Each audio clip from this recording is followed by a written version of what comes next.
C'est maintenant la professeure Myriam Benlolo Karabo, de la même université que le professeur Lati, qui va vous parler. Vous avez la parole. Je vous remercie, Monsieur le Président. Oui, vous m'entendez. Alors, avant de commencer le décompte, le fameux décompte des 15 minutes, je voudrais en prendre deux petites, donc hors décompte, pour, je précise tout de suite, parce que je fais toujours très attention au temps, vous allez le voir, et donc je tiendrai 15 minutes, mais ces 2 minutes-là ne comptent pas, et bien sûr je les prends pour deux choses. La première, c'est remercier beaucoup l'organisatrice et la cheville ouvrière de cette très belle journée, d'avoir fait appel à moi. J'en suis tout à fait heureuse et je la félicite pour ce qui est déjà, je pense, un très beau succès malgré des circonstances absolument terribles. Et je remercie beaucoup tout ce qui va avec, c'est-à-dire toute cette organisation qui est là parfaitement huilée. Il y a vraiment de l'huile dans les rouages à Lille. On est bien cherché à la gare, on nous ramène à la gare, on mange bien, tout ça est absolument bien cadré, bien organisé. Et je tiens à le dire parce que je sais à quel point aussi ça demande du travail. Ça, c'est la première chose. Et la deuxième chose que je voudrais dire, c'est que je suis tout à fait vraiment heureuse, alors même que, bien sûr, mon cœur est très triste, comme la plupart d'entre vous, je pense, mais je suis très heureuse de voir cette salle bien remplie aujourd'hui, remplie de collègues, quelquefois d'amis très chers, et je suis heureuse de les voir là, et puis de beaucoup d'étudiants. Et pour moi, il est très important de noter aujourd'hui la présence de tous ces étudiants. Alors, je ne doute pas que vous venez par attraction pour votre professeur Muriel Dupé-Dassaillard, c'est une évidence pour moi, mais n'empêche que vous êtes là, intéressés par ce sujet qui n'est pas un sujet facile, et que c'est pour vous que l'on parle, et c'est pour vous que l'on fait aussi ce genre de journée, c'est pas pour être nombriliste entre nous et parler de la lex specialis entre gens qui avons réfléchi à la question, c'est vraiment pour vous, et donc je suis très heureuse de vous y voir. Voilà, à partir de maintenant, mon décompte commence, et donc je vais vous parler du point de vue de l'Union européenne. Alors, le simple intitulé, si vous voulez, interroge, parce qu'on nous demande un point de vue.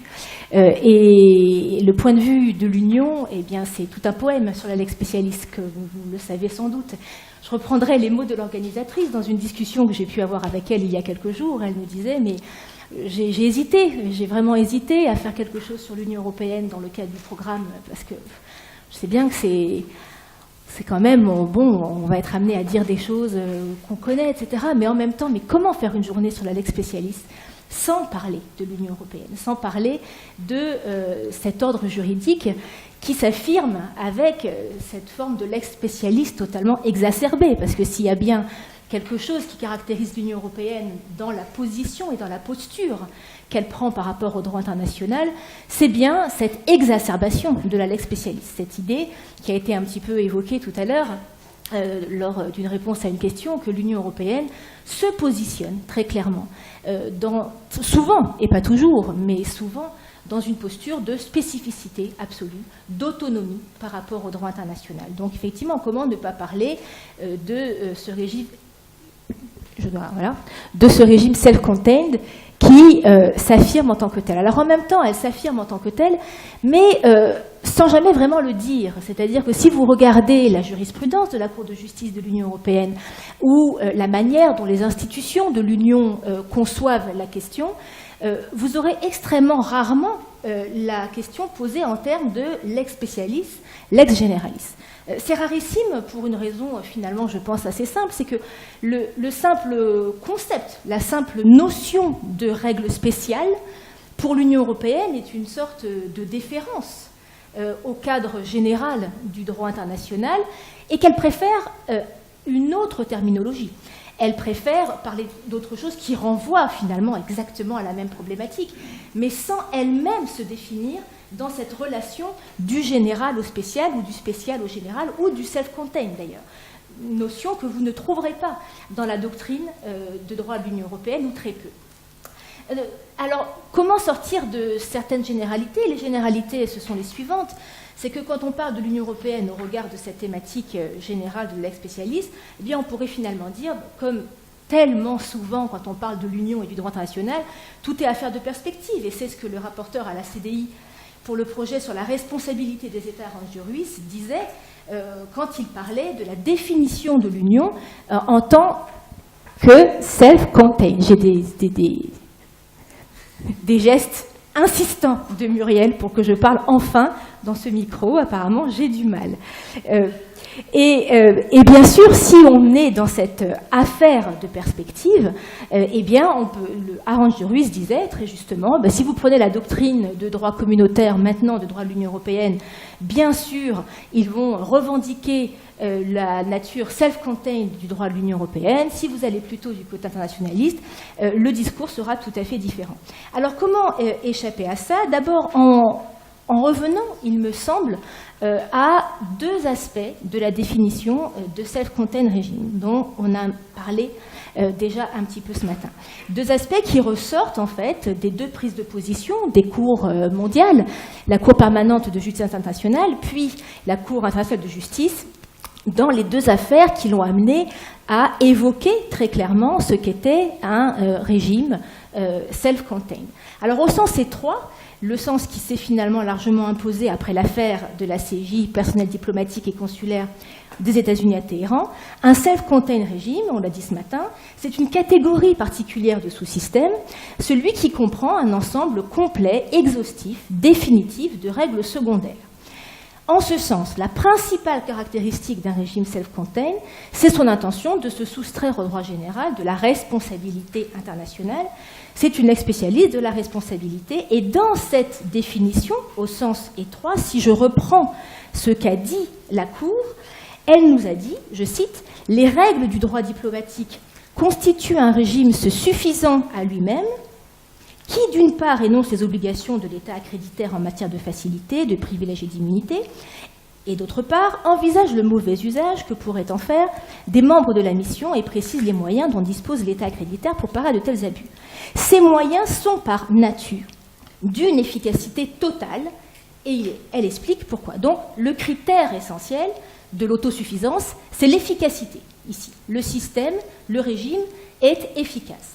Dans la deuxième définition du self-contained régime, qui est donc le sens plus large que la Cour permanente de justice internationale avait posé dans l'affaire du vapeur Wimbledon, les stipulations du traité de Versailles relatives au canal de Kiel, dit la Cour, se suffisent donc à elles-mêmes, et Muriel avait évoqué tout à l'heure ce terme, si elles devaient être complétées ou interprétées à l'aide de celles qui, dans les premières sections de la partie 12, ont visé les voies navigables intérieures de l'Allemagne, elles perdraient, dit la Cour, toute leur raison d'être.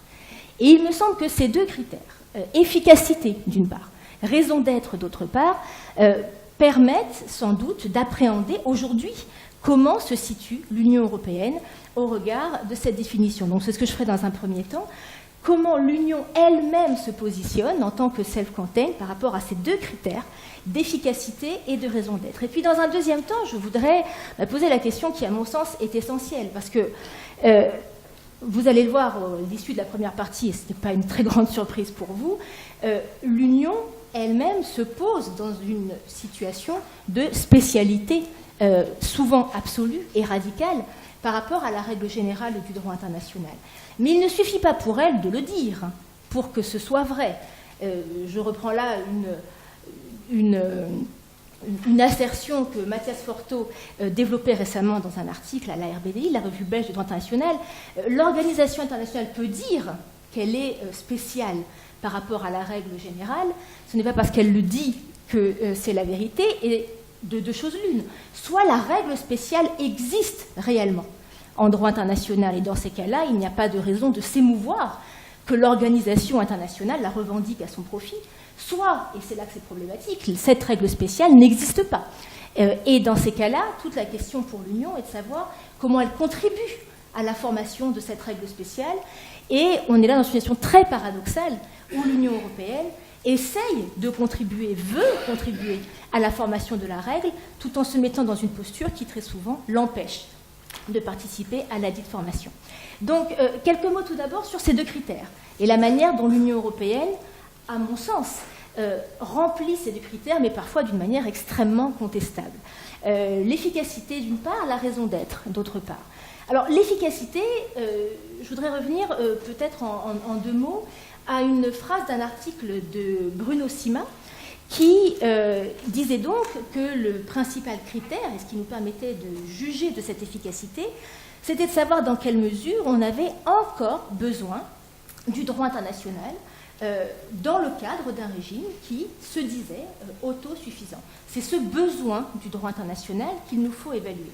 La question, c'est de savoir si la spécialité affirmée du droit de l'Union européenne aujourd'hui a réduit à tel point le besoin du droit international qu'on peut l'écarter. Cet effet d'éviction, pur et simple, du droit international. Alors certes non, pas complètement, pour des raisons évidentes et qu'on a déjà évoquées ce matin, c'est que un régime self-contained n'est jamais seul dans la nature. Il est nécessairement, il se définit par rapport au droit international et l'Union européenne, en ce sens, bien sûr, est un produit du droit international. Mais il faut bien admettre que le système de l'Union a poussé les bornes de l'autosuffisance très loin, et c'est bien sûr extrêmement connu, mais ce sur quoi il nous faut insister ici, c'est plutôt l'évolution du système, c'est-à-dire la manière dont l'Union européenne elle-même a trouvé les moyens à l'intérieur de son propre système pour pallier les lacunes et pour éviter, autant que faire se peut, le recours à la règle générale posée par le droit international.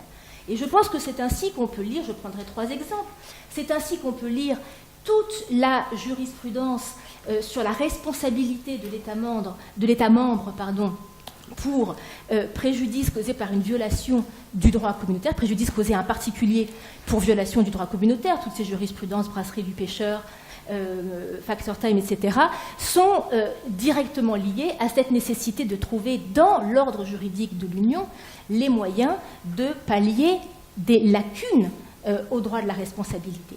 Deuxième exemple, la jurisprudence aussi extrêmement connue sur l'autonomie procédurale, qui va dans le sens tout entier de l'efficacité. C'est à partir du moment où les États membres mettent en œuvre dans leur ordre juridique interne le droit de l'Union d'une manière équivalente et aussi effective que le droit interne en termes de sanctions, que la Cour admettra le principe de l'autonomie procédurale de l'État. Enfin, troisième exemple plus récent, dans des arrêts de 2005, assez connu aussi, sur la possibilité et la compétence qu'a l'Union européenne d'assortir de sanctions pénales une directive dans le domaine de l'environnement, et bien là, on a vu une véritable attraction de l'ancien troisième pilier de l'Union européenne vers le premier pilier. Donc cette volonté de la Cour de justice d'évincer les règles du droit international général qui régissait le troisième pilier pour attirer la matière vers le premier pilier communautaire. Et là encore, c'est un exemple assez frappant de la manière dont la Cour cherche à inventer à l'intérieur de l'intégration communautaire des moyens, des solutions juridiques pour parfaire le mécanisme du droit de l'UE de manière interne et autonome et pour arriver à son efficacité, justement, faire en sorte que l'on n'ait plus besoin du droit international. Alors il y a une évolution dans la jurisprudence récente et qui nous amène à parler de la raison d'être cette fois. Et c'est cette évolution dont on peut parler pendant des heures, et je ne le ferai pas, rassurez-vous, cette évolution constitutionnaliste, ce discours constitutionnaliste du droit de l'Union européenne. Et c'est vraiment en termes de raison d'être que la question se pose. Si je prends 2-3 exemples récents, alors bien sûr on pourrait parler de Caddy qui se situe complètement dans cette problématique, on pourrait parler de l'usine MOX qui a été évoquée tout à l'heure par Muriel. Alors dans l'expression très parlante de Muriel, c'est l'usine MOX, c'est pour l'Union européenne, eh bien on lave son linge sale en famille, c'est vrai, c'est exactement ça, c'est cette idée que dans l'affaire de l'usine MOX, pour la première fois, était invoqué un grief relatif à la violation par un État membre de l'article 292 du traité qui interdit aux États membres de soumettre un différend relatif à l'interprétation et à l'application du traité à un mode de règlement autre que ceux prévus par celui-ci.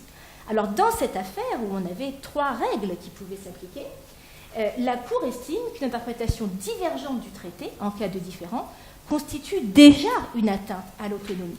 Et donc, il y a là une volonté très forte de marquer un territoire juridictionnel, une compétence juridictionnelle de la Cour. Le deuxième exemple que je développerai très rapidement, c'est l'avis tout récent de la Cour de justice sur l'adhésion à la Convention européenne des droits de l'homme.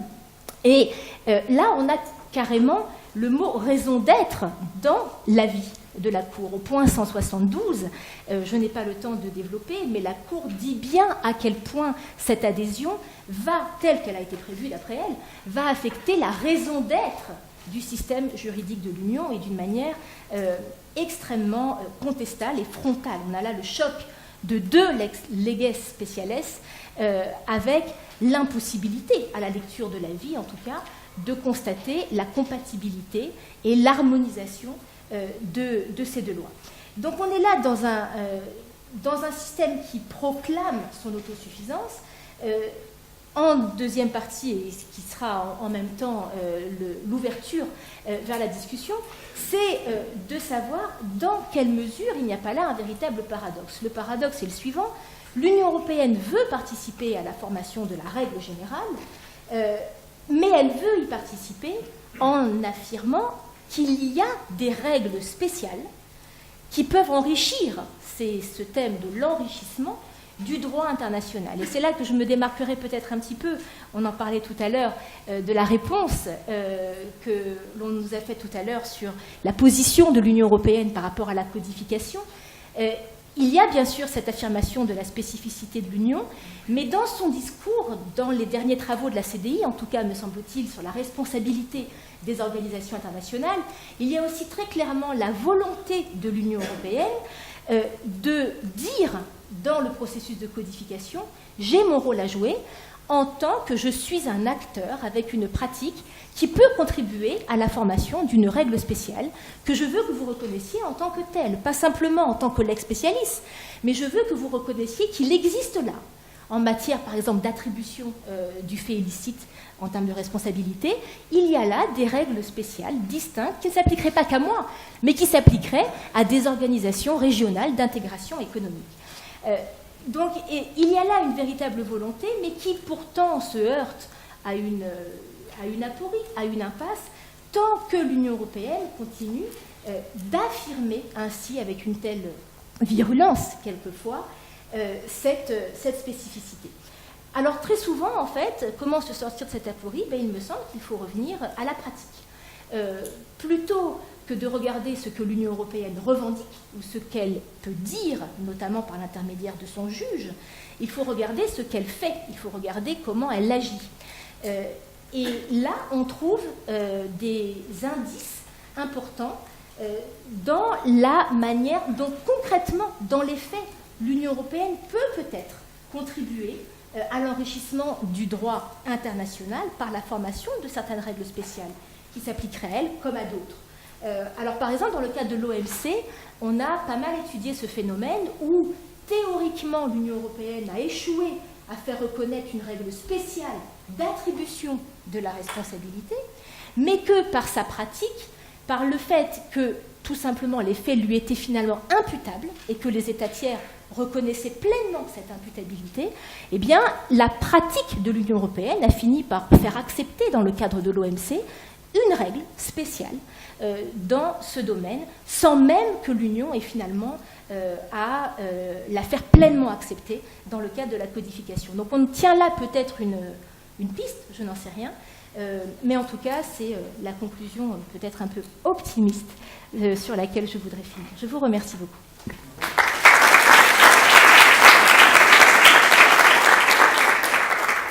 Un tout grand merci, c'est une performance que d'avoir fait ces présentations en si peu de temps.